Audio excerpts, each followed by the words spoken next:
तो सबसे पहले आज इसका एक छोटा सा इंट्रोडक्शन देख लेते हैं कि माई सिक्वल क्या है और कैसे इस पे हम काम करेंगे। बिजनेसमैन कौन है? कॉल अटेंड करो, बाहर जाओ, अपना आराम से करो, बातचीत करो, जिससे भी करना है, ठीक है। कैमरेज लगे हुए हैं यहाँ पे, फ़ोन वोन अलाउड नहीं होते क्लास के दौरान पे। कभी भी किसी का कॉल आ जाए, देखो बी फ्रैंक, डिसिप्लिन को लेकर नहीं, पढ़ाई को लेकर बी फ्रैंक। आपकी कॉल आती है, कोई भी इमरजेंसी कॉल है, आप फ़ोन लो, सर फ़ोन आया है, आप आराम से बात करके अपने तसल्ली से आओ। यहाँ पे छुप छुप के बात करना क्या मज़ा आता है? खुल के बात करो, आराम से। जो भी कहना चाहते हो, तुम्हें कुछ कहना है, तुम यहाँ कह भी नहीं पाओगे, वहाँ कहोगे बाहर, कह भी सकते हो ना वहाँ पे। यहाँ पे दब जाएगी तुम्हारी आधी बात तो आराम से अपना तसल्ली से। अगर आपको लगता है इतना इंपॉर्टेंट नहीं है तो काट लो, ठीक है। तुम पढ़ो, मैं बात करूँ फ़ोन पे, तुम्हें अच्छा लगेगा? तुम ऐसे बैठ रहे हो, मैं बात करता रहूँ, खुद सोचो ना, इट्स नॉट गुड। आपको खुद ही अच्छा नहीं लगेगा। ये सेम होता है, ठीक है। चलो, तो सबसे पहले इसका एक छोटा सा इंट्रोडक्शन देख लेते हैं माई सिक्वल का। दिख रहा है ना सबको? माई सिक्वल जो हम पढ़ने जा रहे हैं, ये क्या है? एक DBMS सॉफ्टवेयर है ये। It is a DBMS software. इसका शॉर्टकट हो गया DBMS, DBMS। इसका फुल फॉर्म होता है डेटाबेस मैनेजमेंट सिस्टम। तो MySQL nothing, it is a software. ये एक सॉफ्टवेयर है। किस तरह का सॉफ्टवेयर है? DBMS सॉफ्टवेयर है। अब हम बात करते हैं यहाँ पर डेटाबेस क्या होता है। A database is the collection of data that is stored in a format। यानी database क्या हो गया? जहाँ पर आपका डाटा स्टोर होता है, यानी जहाँ पर आपकी सारी इंफॉर्मेशन हम इकट्ठा करके रख लेते हैं एज अ कलेक्शन। उस सिचुएशन या उस लोकेशन को हम क्या बोलते हैं? डेटाबेस बोलते हैं। बट ये जो डाटा स्टोर होता है ना, मैशी नहीं होता है डाटा। इस डाटा को इस तरीके से फॉर्मेट में स्टोर करके रखा जाता है ताकि आसानी से ज़रूरत पड़ने पर हमें कोई जानकारी अगर वहाँ से निकालनी है तो हम निकाल लें, कोई जानकारी अगर हमें स्टोर करनी है तो कर लें। कभी जरूरत पड़ने पर कोई पर्टिकुलर डाटा मुझे डिलीट करना है तो मैं डिलीट भी कर लूँ। खोज पोज नहीं होता डाटा, एक स्ट्रक्चर्ड वे में डाटा वहाँ पर स्टोर किया जाता है।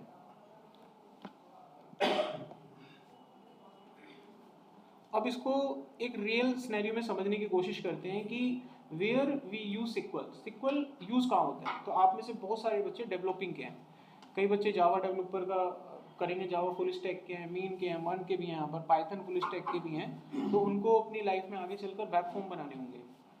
जब आप कोई फॉर्म बनाओगे तो कुछ इस तरीके से, मान लीजिए आपने एक सैम्पल फॉर्म बनाया, और आप लोगों ने, जो लोग उस लाइन में नहीं है डेवलपिंग के लाइन में, आपने अपनी ज़िंदगी में कभी तो ऑनलाइन फॉर्म भरा ही होगा। जब भी आप कभी ऑनलाइन फॉर्म भरते हो तो वहाँ पर इस तरीके से आपसे जानकारी मांगी जाती है। नाम एंटर करो, एज एंटर करो, जेंडर एंटर करो, और उसके बाद आप एक सबमिट बटन प्रेस कर देते हो, कर देते हो। जब आप सबमिट बटन दबाते हो तो आपका डेटा कहीं स्टोर होता है। कभी आपने सोचा कि ये डाटा जा कहाँ रहा है? आपने मान लीजिए अपनी मशीन पे एक फॉर्म खोला, कोई भी रजिस्ट्रेशन कर रहा है उस पर, और आपने उसमें अपनी जानकारी डाल दी, उसके बाद आपने सबमिट कर दिया। अगर आपको ये लगता है कि वो डाटा आपके कंप्यूटर में, आपके ब्राउजर में सेव हुआ है, तो आप गलत हो। आप अपने कंप्यूटर में वो साइन अप करके बंद कर देना, उसके बाद किसी और के कंप्यूटर में लॉगिन करना, आपका लॉगिन उस कंप्यूटर में भी हो जाता है। आप उसको, मतलब इस सिटी के बाहर जाके लॉगिन करना किसी और की मशीन पे, तब भी वो लॉगिन हो जाता है। इसका अर्थ ये हुआ कि आपका डाटा किसी सर्वर में जाके स्टोर होता है, और वो सर्वर आपकी मशीन नहीं होती है, ठीक है। वो सर्वर होता है वो लोकेशन, वो मशीन, जहां पर उस डाटा को स्टोर करने के लिए एक डाटाबेस पहले से बना रखा होता है।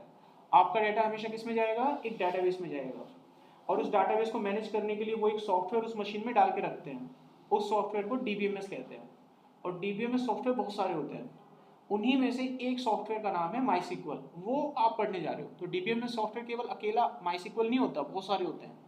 आप जो कैटेगरी पढ़ रहे हो उस सॉफ्टवेयर की ये सब कैटेगरी है, उसका नाम है माई सिक्वल। जैसे फॉर एग्जांपल हम दवाइयाँ लेते हैं ना, तो किसी को बुखार आ गया तो वो पैरासीटामोल ले लेता है, आईब्रोफिन भी होती है, ऐसे बहुत सारी दवाइयाँ होती हैं। तो एक दवाई नहीं होती, ऐसी एक सॉफ्टवेयर नहीं होता उस चीज़ को यूटिलाइज करने का। अब दवाइयाँ भी दो तरह की हैं, जैसे कि आपने मार्केट में देखा होगा, एक जेनरिक होती है, एक नॉन जेनरिक होता है। दोनों में साल्ट, एक्टिवेशन सब सेम होता है, कंपनी क्या करती है, ब्रांड का ठप्पा लगाया, ठप मार्केट में करी उसकी प्रचार मार्केटिंग करी, और वही 20 रुपए की गोली 70 रुपए की हो गई। 20 रुपए की गोली वही आपकी 70 रुपए की हो गई, जबकि वही जेनरिक दवाई जो आपके 20 रुपए की थी वो सेम वही फायदा देती है जो वो जेनरिक दवाई और जो नॉन जेनरिक देती है, वो भी गवर्नमेंट से अप्रूव्ड होती है। बट डॉक्टर रिकमेंडेड कौन सी कर देते हैं आपको, नॉन जेनरिक। जेनरिक दवाई लोगे वो कहेगा ये नहीं, वही ले। जैसे आपको पैरों में दर्द हुआ तो मूव लगाते हो ना, मूव हो गया वही नहीं हो गई, तो बड़ी महंगी आती है, 150 रुपये 200 रुपये की 30 ग्राम की क्रीम आती है। एक नॉर्मल सी क्रीम आती है डेफ्टा नेक करके, वो लगा लो आप, वो 35-30 रुपये क्रीम आती है, उसमें सेम टू सेम वही साल्ट होता है। Are you getting? मैं कुछ और कहना चाहता हूँ, आप इसको लेना जिस तरीके से मैं आपको बता रहा हूँ। अलग अलग कंपनी हो गई, केवल फर्क किस चीज़ का है, ब्रांड का, ठप्पे का फर्क है। जिसको जिस पर ट्रस्ट होता है ना, जैसे डॉक्टर है, अब वो अपनी प्रैक्टिस भी उसी दवाई पे कर रहा होता है, उसने जो एग्जाम्पल या जो यूनिवर्सिटी में जो कोर्स किया था उस वक्त भी वो दवाइयाँ यूज़ करता था, तो वो उन्हीं दवाइयों को आपको रिकमेंडेड करता है क्योंकि उसको ट्रस्ट होता है उन दवाइयों पे। जबकि साल्ट केमिकल सेम होता है, टिट्टो सेम होता है, खाली भरोसे के ऊपर बात होती है कि भाई उसको भरोसा होता है ये दवाइयाँ, इसलिए वो वही दवाइयाँ प्रेस्क्राइब कर देता है आपको, और आप उसको जैसी जेनरिक दवा ये नहीं लगने की भाई। जबकि साल्ट मिला के देख लेना आप सर्च करके, सेम टू सेम टिट्टो होते हैं। ऐसे ही सिक्वल के सॉफ्टवेयर है, कोडिंग ऑलमोस्ट सबकी सेम है, सबसे काम एक जैसा ही होना है, बट अपना अपना कंपनी का अपना अपना पहचान है, कोई किसी को यूज़ करता है, कोई किसी को यूज़ करता है। माई सिक्वल को यूज़ करने के पीछे एक सबसे बड़ी वजह ये है कि ये ओपन सोर्स है। ओपन सोर्स है तो इसका जो लाइसेंस है वो फ्री ऑफ कॉस्ट है। आप इस सॉफ्टवेयर को गूगल पे जाके फ्री में डाउनलोड कर सकते हो और यूज़ कर सकते हो, कमर्शियली भी कर सकते हो, पर्सनली भी कर सकते हो। और कोई भी कंपनी नहीं चाहती कि किसी प्रोडक्ट पे पैसा खर्च करे, वो आप चाहेगी वो कमर्शियली में कोई अगर सॉफ्टवेयर बना रहा हूँ तो मुझे पैसा ना देना पड़े। कल को मान लीजिए हमारा सॉफ्टवेयर बन गया, चल गया, तो मुझे हर महीने लॉयल्टी देनी पड़ेगी, उस कंपनी को लॉयल्टी देनी पड़ेगी हर महीने हम लोगों को। तो उससे बचने के लिए ओपन सोर्स की सबसे ज़्यादा डिमांड होती है। कोई भी ऐसी सेटअप, कोई भी ऐसी कोडिंग प्रोग्रामिंग जो ओपन सोर्स होती है, मार्केट में सबसे ज़्यादा बिकती है, वो मार्केट में सबसे ज़्यादा बिकते हैं ओपन सोर्स। थोड़ा बहुत आइडिया लग रहा होगा माई सिक्वल से रिलेटेड। अब हम आगे की तरफ बढ़ते हैं। जब आप ये फॉर्म का डाटा डालते हो तो जैसा मैंने आपको बताया कि ये डाटा एक सर्वर में किसी सॉफ्टवेयर में स्टोर कर लिया जाता है, वहां पर पहले से एक डाटाबेस बना के रख रखा होता है उन्होंने, ठीक है। अब ये काम कैसे करता है, उन्होंने क्या कर रखा होता है, एक टेबुलर फॉर्मेट में एक टेबल बनाई हुई होती है, और आप जैसे ही वो फॉर्म सबमिट करते हो आपका डाटा एक रो के अकॉर्डिंग उस टेबल में चला जाता है। अब मान लीजिए दूसरे बंदे ने आके अपना फॉर्म सबमिट किया तो उसका रिकॉर्ड भी उसी टेबल में इस तरीके से चला जाता है, और ये लगातार प्रोसेस जारी रहता है। इस तरीके से जब हम डाटा को स्टोर करते हैं सॉफ्टवेयर के अंदर, जहाँ पर वो कलेक्ट होता है उसी को डाटाबेस कहते हैं। तो ये जो टेबल आपने कलेक्ट करी है जिसमें डाटा है, ये जिसके अंदर होगा उसको क्या कहेंगे, डाटाबेस। तो माई सिक्वल में जो भी डाटा आपका जाता है किस में जाता है, टेबल में, और टेबल किस में होती है, डाटाबेस में होती है। तो इस प्रोसेस को माइंड में रिवाइंड कर लो, आपका डेटा जिसमें जाता है उसे कहते हैं टेबल, और टेबल जिसके अंदर बनाई जाती है उसको डेटाबेस कहते हैं।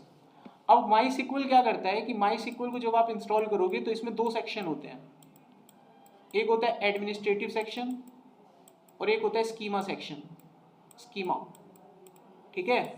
तो जो एडमिनिस्ट्रेटिव सेक्शन होता है ये डीबीए का पार्ट होता है, तो इस पे आपको नहीं जाना। आप डेवलपर होते हो, आप होते हो सिक्वल डेवलपर। सिक्वल के भी दो पार्ट होते हैं, एक सिक्वल एडमिन होता है जिसको डीबीए कहते हैं, और एक आपका सिक्वल डेवलपर होता है। आप लोग जो सीख रहे हो ना वो सिक्वल डेवलपर है, वो सिक्वल एडमिन नहीं है, आप डीबीए नहीं कर रहे हो यहाँ पे। तो ये वाला सेक्शन तो है नहीं आपका, आप जाओगे स्कीमा पे, यहाँ पर होता है डेवलपिंग का काम। यानी आपके जो डाटाबेस बनेंगे किस में बनेंगे, स्कीमा के अंदर। अब इस हायरार्की को दिमाग में बैठा लो, आपने कोई डाटा डाला, डाटा कहाँ जाएगा, टेबल में, टेबल किस में होंगी, डेटाबेस में, डेटाबेस किस में होगा, स्कीमा में, और स्कीमा किस में होगा, माई सिक्वल में। अगर आपको डाटा स्टोर करना है तो सबसे पहले क्या इंस्टॉल करना होगा, माई सिक्वल। माई सिक्वल में क्या ढूंढोगे, स्कीमा।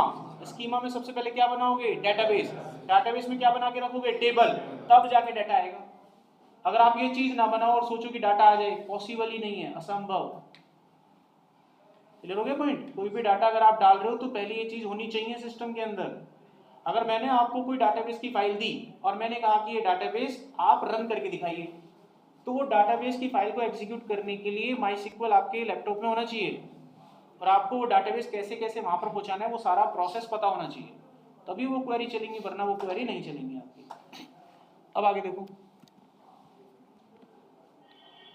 अब हम यहाँ देखते हैं कि जो DBMS की वर्किंग होती है वो किस तरीके से होती है। यहाँ पर DBMS का रोल क्या है, देखो ये है क्लाइंट और ये है डेटाबेस। अब क्लाइंट को डेटाबेस एक्सेस करना है, कोई भी डेटाबेस वो एक्सेस करना है। मान लीजिए मैंने आपको डेटाबेस की एक फाइल दी और वो फाइल आपने अपने कंप्यूटर में डाल ली। अब मैंने कहा कि इस डाटाबेस की फाइल से मुझे गुड़गांव के बच्चों का रिकॉर्ड निकाल के दो। उसमें रिकॉर्ड था लाखों बच्चों का, मैंने आपसे कहा कि उसमें से गुड़गांव का रिकॉर्ड निकाल के मुझे दो। अब क्लाइंट हो गए आप, और डाटाबेस की फाइल आपकी मशीन में स्टोर है। अब आप डायरेक्ट इससे बातचीत नहीं कर सकते, कहीं से भी कुछ भी कोई भी लॉजिक लगा के आप उसमें से डाटा ऐसे निकाल नहीं पाओगे। तो अब सबसे पहले इसमें जो मदद करेगा आपका इंटरफेस का रोल जो प्ले करता है उसको क्या बोलते हैं, DBMS। तो DBMS क्या होता है, सॉफ्टवेयर होता है। तो आपको कोई भी एक DBMS सॉफ्टवेयर अपनी मशीन में इंस्टॉल करना पड़ेगा, समझिए। मशीन में जब वो DBMS सॉफ्टवेयर इंस्टॉल होगा तब तुम अपना जवाब दाखिल करोगे इस सॉफ्टवेयर को, यानी अपनी क्वेरी इसको लिख के दोगे, वो उस क्वेरी को करेगा कंपाइल, प्रोसेस करेगा। अगर वो क्वेरी कंपाइल हो गई और उसको पता चल गया कि आप क्या चाहते हो, तो वो डेटाबेस से कम्युनिकेट करके डाटा निकाल के लाके आपको देगा। ऐसा समझ में, मैं भले आपको डेटाबेस की कितनी भी फाइल दे दूं, जब तक DBMS आपके पास नहीं होगा आप उस फाइल के साथ कुछ नहीं कर सकते, अपनी कोई भी क्वेरी नहीं चला सकते। तो इसका मतलब आप सबके लैपटॉप में DBMS सॉफ्टवेयर सबसे पहले इंस्टॉल्ड होगा, उसको इंस्टॉल किए बिना इस पे काम करना पॉसिबल नहीं है। समझ गया यहाँ तक। तो DBMS क्या है, एक इंटरफेस का रोल प्ले कर रहा है आपके बीच में और डेटाबेस के बीच में। So it play the interface as a role as a interface in between the client and database. आगे देखो,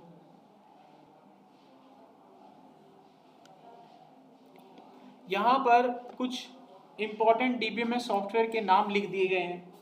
ये सारे DBMS सॉफ्टवेयर हैं। जैसे मैंने अभी दवाइयों के नाम लिखे थे ना, आपको बहुत सारे नाम बताए थे, बुखार के बहुत सारी गोलियां होती हैं। डोलो नाम की गोली चलती है कोई, बुखार में खाते हैं। ब्रोफेन भी खा लेते हैं, है ना, पैरासीटामोल भी ले लेते हैं। उतरता सभी से बुखार है, लेकिन तुम्हारा ट्रस्ट किस पे है, डॉक्टर ने प्रिस्क्राइब्ड क्या किया है, आपका भरोसा किस पे, आप उसी दवाई को खाते हो। उतरता सब में साल्ट वही होता है जिससे बुखार आपका उतर जाए, लेकिन हमारा बहन है ना कि भाई ब्रोफिन से उतरेगा तो ब्रोफिन ही खाते हैं, हम दूसरी चीज़ नहीं खाते हैं। तो सेम टू सेम टिट्टो वही है। तो कोई कंपनी जिस सॉफ्टवेयर पे आपको काम करने के लिए कहेगी आपको उसी पे काम करना होगा। इसका अर्थ ये नहीं कि सर ने बताया था कि DBMS सॉफ्टवेयर तो बहुत सारे होते हैं, सर ऐसा करूं ओरेकल है मेरे पास उस पर कर लूं, पॉसिबल नहीं है। ठीक है, जिस कंपनी ने जो SQL इंस्टॉल करके उस पर प्रोसेसिंग चलाई होगी आपको वही SQL इंस्टॉल करना होगा।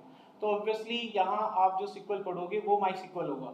कभी कहीं इंटरव्यू चले और इसमें बोलते कि SQL का इंटरव्यू चल रहा है, पूछ लेना कौन सा सब वर्जन है, कौन सा SQL है। पता चले वहां पहुंच गए और वहां पर चल रहा था रेडिस, कहानी खराब हो जाएगी। रेडिस ये क्या होता है, वो भी SQL की कैटेगरी में ही, आपके पास डाटाबेस है, DBMS का सॉफ्टवेयर है, DBMS का इंटरव्यू चल रहा है, बट वो दूसरी कैटेगरी में आता है। तो ये जानकारियाँ होनी, ये थ्योरेटिकली जब आप पढ़ोगे तो आपको समझ में आनी चाहिए कि SQL कहाँ यूज़ होता है, NoSQL कहाँ यूज़ होता है, उसके सॉफ्टवेयर के नाम क्या होते हैं। तो यहाँ जो मैंने लिखे हैं यहाँ पर ये सारे DBMS सॉफ्टवेयर हैं टॉप टू बॉटम, और इनको इनकी प्रायोरिटी के हिसाब से लगाया हुआ है। सबसे ज़्यादा मार्केट में जो DBMS सॉफ्टवेयर यूज़ होता है उसका नाम होता है ओरेकल, उसके बाद कहीं आता है आपका MySQL, then SQL server, then Postgre, then MongoDB। केवल 5 ये जस्ट एक एग्जाम्पल हैं। देर आर 100 और more database are exist in this real world. इनके अलावा कोई DBMS सॉफ्टवेयर जो आप जानते हैं, जैसे 7-8 बच्चों ने हाथ खड़ा किया था कि MySQL पता है, तो आप मेरे को बताओ इनके अलावा और कौन सा DBMS सॉफ्टवेयर होता है, एक दो नाम बताइए। SQL में ही आ गया वो, इसमें या इसमें आ गया T-SQL, वो SQL की कैटेगरी में आ गया, दोनों इसी के पार्ट होते हैं वो। हाँ, हडूप हो गया, गुड। और कोई बच्चा, Hadoop is right answer. Apache तो उसी में है, तो कंपनी है उसकी, कंपनी हो गई। और कोई, जैसे एक होता है हाइव, ठीक है। एक होता है पिग, ये जानवर नहीं है, ये डाटाबेस है। हाइव हो गया, पिग हो गया, ठीक है। ये मनी, ये नाम ना आप लोगों को याद होने चाहिए। क्यों? क्योंकि ये नॉर्मल डाटाबेस नहीं है, ये बड़ी बड़ी कंपनी के डाटाबेस हैं। हाइव जो होता है ना, पता है किसका है ये? बताओ। और आप में से कोई बच्चा ऐसे नहीं होगा जिसने इसकी कंपनी यूज ना करी हो। मेटा कंपनी का है। अब तुम कहोगे सर ये तो यूज नहीं करी, आप हार गए। फेसबुक का है, अब समझ में आ गया किसका है? फेसबुक। सभी ने यूज करा होगा अपनी लाइफ में फेसबुक। तो फेसबुक का है ये। फेसबुक का खुद का अपना डाटाबेस, क्या नाम है? DBMS, hive. पहले इसको बड़ा यूज करते थे हम, इसको नहीं, इसकी कंपनी को। अब तो फिर हट गया धीरे धीरे। इसकी कंपनी है याहू। याहू का है ये दोनों माने हुए नाम है। तो ऐसी जो बड़ी बड़ी कंपनीज होती हैं वो रिलाई नहीं करती हैं, किसी के ऊपर डिपेंड नहीं करती हैं कि एक डाटाबेस के ऊपर वो हमेशा के लिए डिपेंड कर जाएं, तो वो अपना खुद का डीबीएमएस तैयार कर लेती हैं। तो अगर हम देखें ना, तो हर कंपनी ने अपना डीबीएमएस बनाया हुआ है, हर कंपनी ने बनाया हुआ है। तो यहाँ पर हमें एक ऐसा डीबीएमएस चाहिए होता है जो कॉमन हो, जो हर कंपनी आज भी यूज कर रही है अपने के अलावा। तो फेसबुक आज भी माईसीक्वल यूज करता है, चाहे भले उसका हाइव है। ऐसी बड़ी बड़ी कंपनीज है जो माईसीक्वल यूज करती हैं। इसके पीछे जो सबसे बड़ा कारण है वो ओपन सोर्स। कोई भी ऐसी कंपनी जिसका खुद का अपना है, चलो अपना तो है, पैसा नहीं देना, कुछ ओपन सोर्स चीज मिलेगी तो उसको भी यूज कर लेगी वो, क्योंकि पैसा उसको वहां भी नहीं देना। एग्जाम्पल के रूप में आपने ये बैच लिया, क्लास ले रहे हो, ठीक है। अगर आपका मन कर जाता है कि यार खत्म हो गया, दोबारा लेना है, दोबारा लेना है, करते हो ना, तो पैसा तो देना ही नहीं है, तो आप दोबारा ले लेते हो। रिवाइज ही तो लेना है, सर दोबारा ले लेते हैं, क्योंकि आपको पैसा पेमेंट नहीं करना है यहाँ। एक बार आपने बैच ले लिया, दोबारा रिवाइज के लिए दोबारा ले लेते हो, पेमेंट नहीं करते हो, तो आप ले लेते हो, ना चाहते हुए भी बननी है फिर भी ले लेता है वो। लेकिन अगर यहाँ चार्ज लग जाए, अपने आप फिल्टर हो जाएंगे बच्चे। अब जो 100 बच्चे की भीड़ थी ना, वो 20 पर 15 पर सिमट जाएगी। अब वो या तो मन लगा के पढ़ेगा, उसे मालूम है अगला चांस नहीं है, अगला चांस फिर पेमेंट करना पड़ेगा, ईमानदारी से पढ़ेगा। तो वही फर्क है यहाँ पर, वो भीड़ फिल्टर हो गई आपकी। That's a point. इसीलिए मैंने कहा एक हफ्ता देख लो बस, ठीक है, अपना फिल्टर हो जाओगे तुम, क्योंकि कोई बर्डन नहीं है तुमको, अपने दिमाग का भी कोई बर्डन नहीं लेना, किसी को भी लेता ही नहीं कोई। बिल्कुल हल्के मायने बैठ रहते हैं, समझ आएगा ठीक है, नहीं आएगा, जहां से ये गया वहीं से दूसरे बैच में जाएंगे। That's clear thought process is very simple, ठीक है। इसलिए एक हफ्ते हम भी वेट कर रहे हैं, तुम भी करो। आगे देखो नेक्स्ट, यहाँ पर बंद क्यों कर दिया? बंद कर दिया। चलो देखो, तो मैंने यहाँ पर आपको बताया ये सारे के सारे जो नाम लिखे हुए हैं सारे कौन से, क्या है ये? डीबीएमएस सॉफ्टवेयर है। अब डीबीएमएस दो तरह का होता है। देखो, डीबीएमएस की कैटेगरी दो होती हैं, एक होता है सीक्वल और एक होता है नो सीक्वल। अब इनकी पहचान देख लो कि किस तरीके से आप पहचानोगे कि सीक्वल है नो सीक्वल है। देखो, दोनों के अंदर क्या बनेगा? डाटाबेस। ये बात याद रखना, सीक्वल होगा तो भी डाटाबेस बनेगा और नो सीक्वल होगा तो भी डाटाबेस बनेगा। सीक्वल और नो सीक्वल ये किसके पार्ट हैं? डीबीएमएस के। तो डीबीएमएस क्या होता है? एक डाटाबेस मैनेजमेंट सॉफ्टवेयर होता है। इसकी दो कैटेगरी होती है, एक होता है सीक्वल, एक होता है नो सीक्वल। सीक्वल और नो सीक्वल दोनों में ही डाटाबेस बनते हैं, दोनों में ही डाटा स्टोर होता है, लेकिन इसमें डाटा स्टोर करने का फॉर्मेट अलग अलग होता है। अगर आप सीक्वल पे काम कर रहे हो तो डाटाबेस जब बनेगा आपका, उसमें जिसमें डाटा जाएगा आपका, उसका फॉर्मेट होता है टेबुलर। जिस भी किसी डीबीएमएस में आप टेबल बना रहे हो, याद रखना, जिस भी किसी डीबीएमएस सॉफ्टवेयर में आप टेबल बना रहे हो, आप 99% श्योर हो जाना ये सीक्वल का पार्ट है, इट इज अ सीक्वल।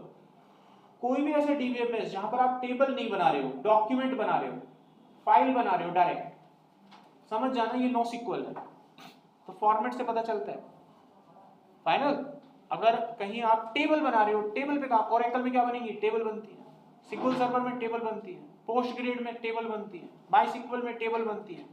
ये सारे क्या हो गए? सीक्वल हो गए। अभी जो नीचे एक लिखा हुआ था ना लास्ट में मोंगोडीबी, उसमें टेबल नहीं बनती, उसमें डॉक्यूमेंट बनते हैं। उसमें क्या बनेगा? डॉक्यूमेंट। और जिसमें डॉक्यूमेंट बनता है वो नो सीक्वल होता है। याद होगी दिमाग में? डीबीएमएस की कैटेगरी बताओ कौन कौन सी है? अरे दो तीन बताओ जल्दी। सीक्वल और नो सीक्वल। टेबल किस में बनती है? सीक्वल। और डॉक्यूमेंट किस में बनते हैं? No SQL. सीक्वल के कोई दो सॉफ्टवेयर बताओ। माईसीक्वल और एक्सेल। और नो सीक्वल के? मोंगोडीबी और रेडिस। और कैसेंड्रा और ईटीसी, ठीक है, दो कम से कम याद रख लो, कैसेंड्रा, मोंगोडीबी, आगे कोई दिक्कत नहीं, ईटीसी लगा सकते हो, प्रोडक्शन। आगे देखो, NoSQL मैंने आपको बता ही दिया, इसमें डॉक्यूमेंट बनती है, टेबल नहीं बनती है। अब SQL के एडवांटेजेस देख लो कि MySQL हम क्यों पढ़ते हैं, इसका हमें फायदा क्या मिलेगा। सबसे बड़ा बेनिफिट है क्रॉस प्लेटफॉर्म है, यानी कि SQL को किसी भी ऑपरेटिंग सिस्टम पे चला सकते हो आप, कोई टेंशन नहीं है कि विंडो पे चलता है, किसी पे भी चलाओ, इसलिए कंपनी भी बेफिक्र है। बाहर का कोई क्लाइंट होगा यूएस का, वो मैक चला रहे होते हैं, तो उनको टेंशन फ्री रहना है। कोई भी प्रोजेक्ट उन्होंने बनाया होगा SQL से कनेक्ट करके MySQL से, तो उनको मालूम है कि बाहर भी अगर हम ये क्लाइंट को सॉफ्टवेयर देंगे तो चल जाएगा उनकी मशीन पे, उनको डाटाबेस नहीं बदलना पड़ेगा। तो जैसे आप पाइथन फुल स्टैक डेवलपर हो, आपको MySQL पढ़ने के लिए कहेंगे, जावा फुल स्टैक डेवलपर हो, आपको MySQL पढ़ने के लिए कहेंगे। MNC कंपनी में मिलती है भाई इसकी जॉब, हमारी कोई इंडियन कंपनी तो ऐसी है नहीं जो तुमको जॉब देंगी।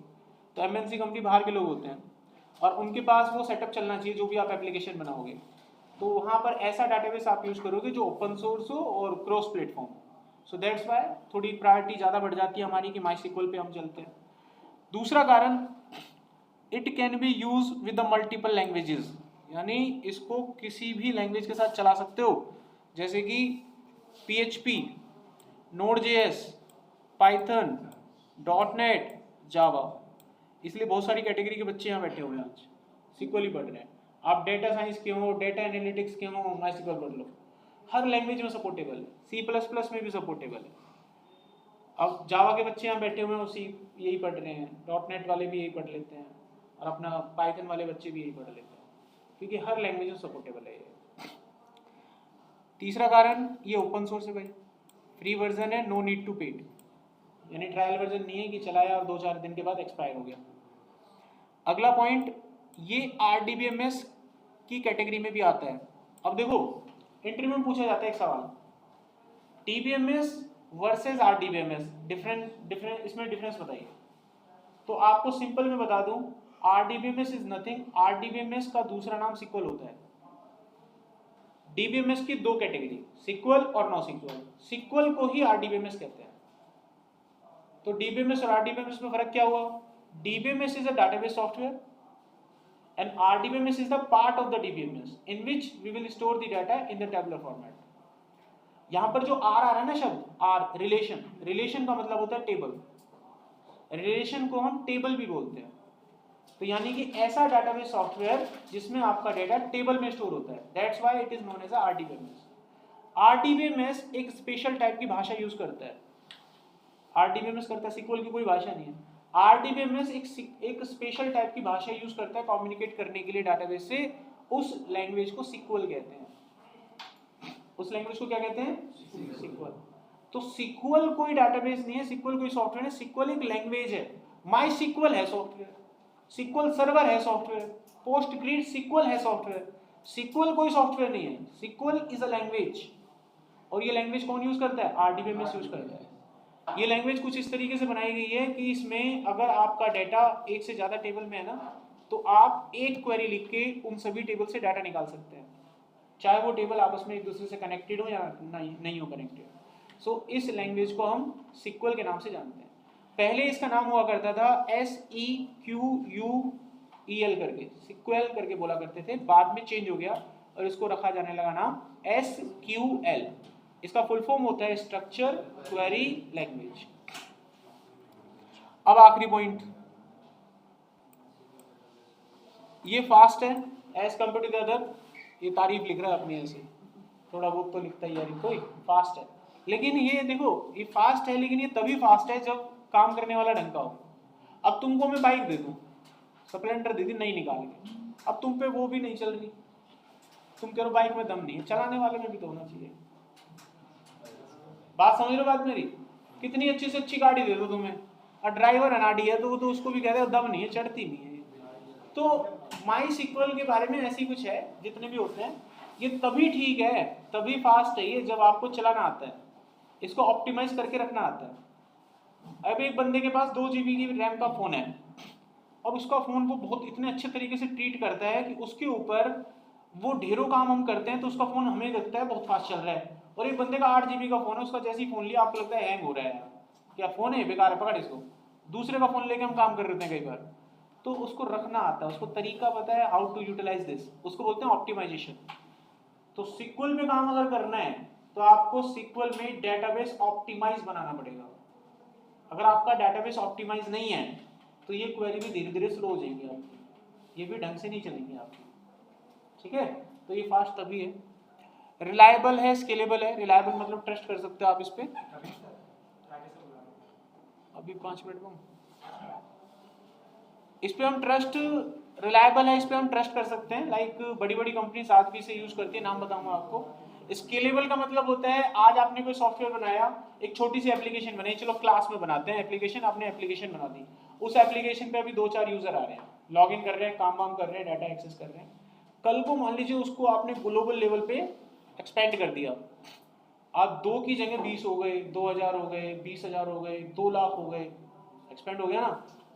लेकिन इसकी स्पीड पे फर्क नहीं आएगा, मतलब आसानी से डाटा एंट्री कर लेता है, ऐसा नहीं क्रैश हो जाएगा, आपका डाटा लॉस हो जाएगा, डाटा लूज कन्वर्जन हो जाएगा, ऐसा कुछ नहीं होगा, आपको डाटा मिलेगा प्रॉपर। लेकिन इसके पीछे कहानी वही है कि आपको डाटाबेस ऑप्टिमाइज रखना पड़ेगा।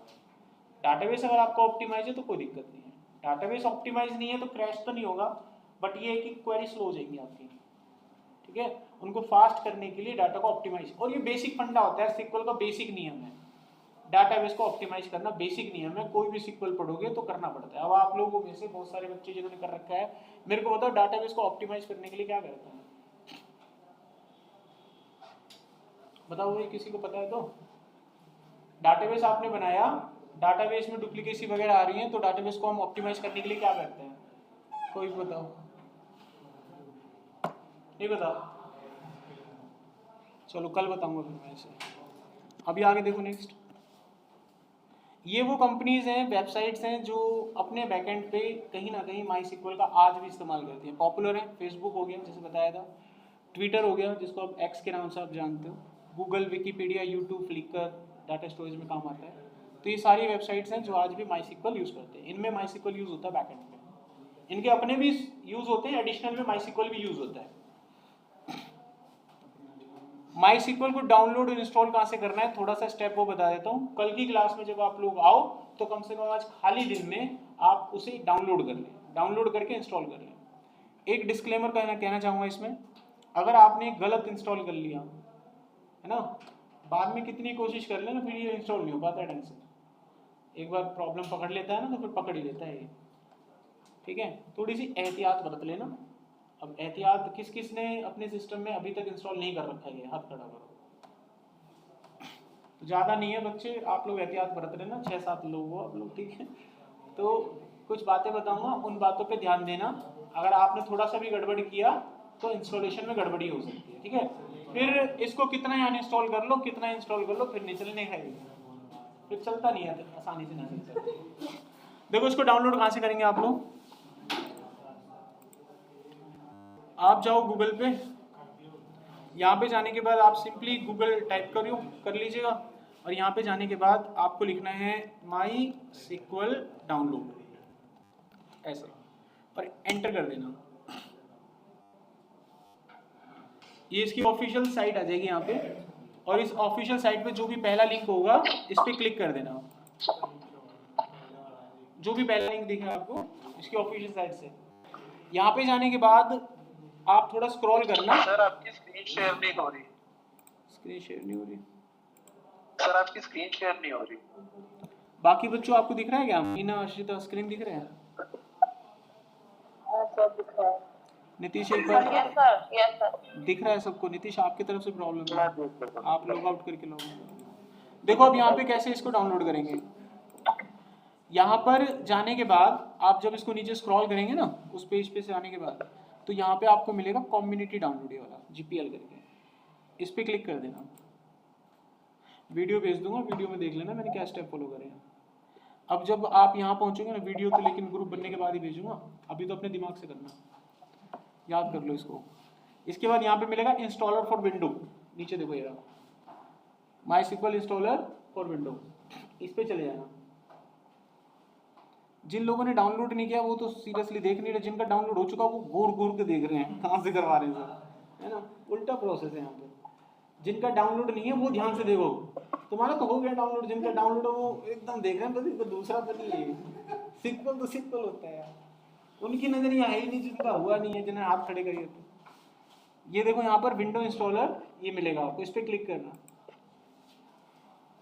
इसके बाद यहाँ पहुँच जाओगे आप, यहाँ से अपना ऑपरेटिंग सिस्टम विंडो रखना, और यहाँ पर दो सेटअप मिलेंगे, छोटा और बड़ा। तो कौन सा वाला करना चाहिए, छोटा कि बड़ा? बड़ा। लालची आदमी हो, बड़े का काटो।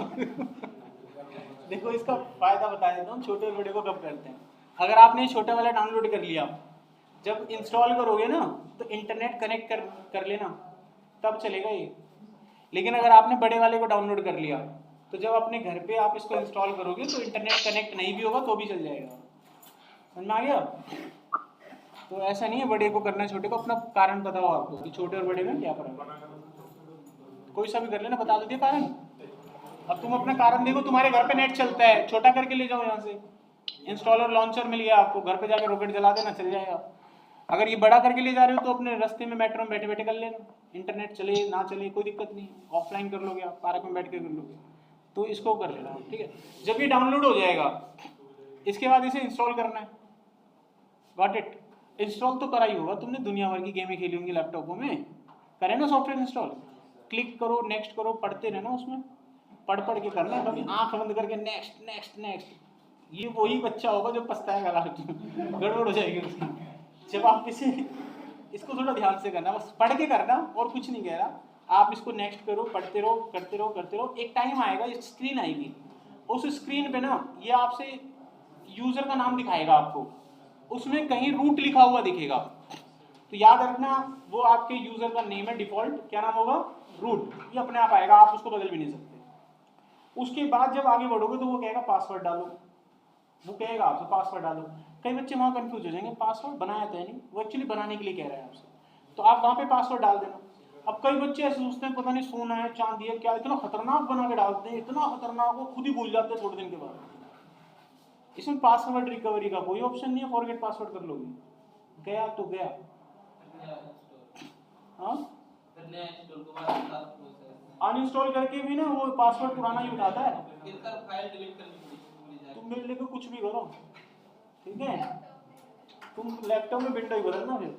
तो मैं देखो समझो बात को, बहुत सारे बच्चों की यही प्रॉब्लम आएगी, तो आप लोग ना पासवर्ड ही बना देना। सब बच्चे पासवर्ड में क्या डालोगे? कल को तुम मेरे पास लाओगे तो मैं क्या डालूंगा? अब वो तब भी नहीं चला तो मैं क्या कहूंगा? तुमने मेरी बात नहीं मानी थी, अब पछता रहे हो। तो पासवर्ड रहेगा, सबके लिए कॉमन है। कभी भी पासवर्ड डालोगे तो क्या डालोगे? अब इनको छोटा बड़ा मत कर देना, सारा छोटा। पासवर्ड मतलब पासवर्ड, और कोड वर्ड की भाषा में मत डालना। WO की जगह 0 डाल रहे हो, ये देखो पासवर्ड था मेरा, नए तरीके से डाल रहा हूं मैं, ऐसे नहीं। PASSWORD, पासवर्ड में यही रखना, सभी बच्चे यही रखना, ठीक है। अच्छा, उसके बाद अगली स्क्रीन आएगी, उस स्क्रीन पे एक पोर्ट का नंबर लिख रहा होगा, जो कि बाय डिफॉल्ट सभी को आपके स्क्रीन पे 3306 दिखाई देगा 90%। लेकिन आपकी भीड़ में 10% ऐसी ऑडियंस होगी जिसको 3306 नहीं दिख रहा होगा, उसको कुछ और दिखेगा, उसको 3307 दिख सकता है कुछ। वो पोर्ट नंबर नोट कर लेना, कनेक्टिविटी के टाइम पर काम आएगा जब कनेक्ट करोगे सिक्वल को। अब आपने को जो पढ़ चुके हैं वो देखते होंगे, यार इतना तो हमने कभी झंझट नहीं मारा, नेक्स्ट करा, चलेगा। डिफॉल्ट तो सबका चलेगा, मैं कहूँ 10% ऐसे लोग होंगे जिनको नहीं चलेगा। जानकारी इकट्ठी करके रखिएगा। आपको 3 चीजें चाहिए होती हैं कनेक्ट होने के लिए, यूजर का नाम, ठीक है, सर्वर का नाम, पासवर्ड और पोर्ट नंबर, ठीक है। पोर्ट नंबर सर्वर के नाम से कनेक्टेड होता है, तो आपके बाय डिफॉल्ट सर्वर का नाम होता है लोकल होस्ट। आप लोकल मशीन पे तो चला रहे हो, तो क्या रहेगा सर्वर का नाम? Local host. अब लोकल होस्ट अगर ये सर्वर है आपका, तो कनेक्ट होने के लिए पोर्ट चाहिए इसमें, और इस पोर्ट का नंबर डिफॉल्ट होता है 3306। पोर्ट क्या होते हैं? जैसे सामने बोर्ड दिख रहा है, अगर बोर्ड ये लैपटॉप होता है, अब लैपटॉप पे मान लीजिए मेरे को पेन ड्राइव लगानी है, तो लैपटॉप में पोर्ट होगा तभी तो लगेगी पेन ड्राइव, उस जगह को ही तो पोर्ट कहते हैं। पोर्ट ही नहीं होगा तो कनेक्ट कैसे करोगे पेन ड्राइव को? ऐसे ही सर्वर को कनेक्ट होने के लिए सर्वर पोर्ट मांगता है, डिजिटल पोर्ट होता है वो, हमें दिखता नहीं है, वो पोर्ट नंबर मांगता है। सर्विस में चलती है, पीछे सर्विस चलती है आपकी, वहां पर वो कनेक्ट होती है सर्विसेज आपकी, जो भी सर्विस कनेक्ट होती है वो पोर्ट पे चलती है। आपकी वेबसाइट भी पोर्ट नंबर मांगती है। आप जब लिखते हो ना HTTPS, वो होता है प्रोटोकॉल, फिर आप लिखते हो www, उसे कहते हैं सब डोमेन, फिर आप लिखते हो google.com, तो यहाँ पर google.com डोमेन नेम है। अब उस दौरान वहां पर जो लिखा होता है ना नंबर, कई बार तो वहां पर कॉलन लगा के पोर्ट का नंबर लिखा होता है 808080 ऐसे करके, वो पोर्ट नंबर होता है। बिना पोर्ट नंबर के कुछ नहीं चलता, तो आपका सर्वर पोर्ट नंबर के बिना नहीं चलेगा। और डिफॉल्ट 90% तो पोर्ट नंबर यही आता है 3306। अब किसी एक आधे का अलग हो सकता है, बदनसीब होगा कोई, वो बिरला आदमी बोलते हैं उसको। और ये किस केस में अलग होगा बता देता हूँ। वो उस केस में अलग होता है, आपने यारी दोस्ती में किसी से लैपटॉप मांग रखा है, आपका तो है नहीं, यारी दोस्ती मांग रखा है, या सेकेंड हैंड खरीदा हुआ है कि इसको सॉफ्टवेयर कंपनी में काम करता था, उस भाई साहब का खरीद लिया, अब आपका काम चल रहा है आज। होगा क्या, उसने अगर उस लैपटॉप पे पहले कभी सिक्वल इंस्टॉल कर रखा है, कर रखा होगा, दुनिया भर के सिक्वल सॉफ्टवेयर होते हैं, मैंने बताया 100 तक होते हैं, उसने अगर कभी कोई सिक्वल इंस्टॉल कर रखा है तो वो पोर्ट नंबर यूज हो चुका है। अब मेरे लैपटॉप में 2 पोर्ट हैं यूएसबी को कनेक्ट करने के लिए, अगर वो दोनों पोर्ट रिजर्व हैं तो मैं तीसरी पेन ड्राइव लगे नहीं लगा सकता। किसको? माई को अनइंस्टॉल करने के लिए उसको इंस्टॉल करना पहले जरूरी है ना। लड़ाई तो नहीं है, लड़ाई तो यही है कि उसको इंस्टॉल करना है। अनइंस्टॉल क्यों करेगा? जो पहली बार कर रहा है उसको पता ही नहीं है ना इंस्टॉल है कि नहीं है। इंस्टॉल होगा तो अनइंस्टॉल क्यों करेगा वो? एक बात बता, अगर इंस्टॉल ही होगा तो लड़ाई खत्म नहीं हो जाएगी हमारी लड़ाई किस चीज की? इंस्टॉल करने की। इंस्टॉल ही नहीं हुआ, हम तो लड़ वहीं रहे हैं, इंस्टॉल हो जाए तुम अनइंस्टॉल करवा रहे हो। किसी में भी चलाओ सेम प्रोसेस रहेगा, विंडो की फाइल रन कर दो अपना। अच्छा देखो अब यहाँ पे समझ में आ गया बात। इसलिए पोर्ट नंबर आएगा उसको याद रख लेना भाई, ठीक है। अगली स्क्रीन में उसके बाद कुछ नहीं करना, नेक्स्ट नेक्स्ट नेक्स्ट और फिनिश, आपका सॉफ्टवेयर इंस्टॉल हो जाएगा। अब बाद में इसको चेक बैक कैसे करते हैं वो कल की क्लास में देखेंगे। तो आज की क्लास हम ऊपर करते हैं, कल जब आप लोग आओ तो सबके लैपटॉप में ये इंस्टॉल होना चाहिए, ठीक है। एक दो बच्चों के अलावा सारी भीड़ ऐसा ना हो कि भैया मेरा नहीं चल रहा मेरा नहीं चल रहा, एक आधा कोई हो सकता है। देखो मैंने बोल दिया डिफॉल्ट होगा वो, जिसने इन बातों पे ध्यान दिया होगा उसको दिक्कत नहीं आएगी। जो किसी की बंदूक रख के चला रहा है ना कंधे पे, सोच रहा है कल देख लूंगा, उसको दिक्कत आएगी, ठीक है। चलो अभी क्लास हो रहा है, जा सकते हैं।